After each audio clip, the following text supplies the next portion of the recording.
কক্সবাজারের টেকনাফ উপজেলার শাহপরী সীমান্তবর্তী নাফ নদীতে অভিযান চালিয়ে প্রায় ৭৫ লাখ টাকা মূল্যের ১৫,০০০ পিস ইয়াবা জব্দ করেছে বাংলাদেশ কোস্টগার্ড।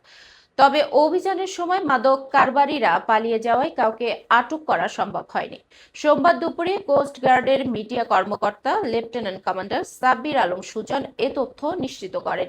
তিনি জানান, গোপন সংবাদের ভিত্তিতে রোববার রাতে সাবরাং নয়াপাড়া সংলগ্ন নাফ নদী এলাকায় বিশেষ অভিযান পরিচালনা করে কোস্টগার্ড আউটপোস্ট শাহপরী। এ সময় একটি সন্দেহভাজন বোটে তল্লাশি চালিয়ে ১৫,০০০ পিস ইয়াবা উদ্ধার করা হয়। কোস্টগার্ড জানায়, অভিযানের উপস্থিতি টের পেয়ে মাদক কারবারিরা দ্রুত পালিয়ে যায়, ফলে কাউকে আটক করা সম্ভব হয়নি।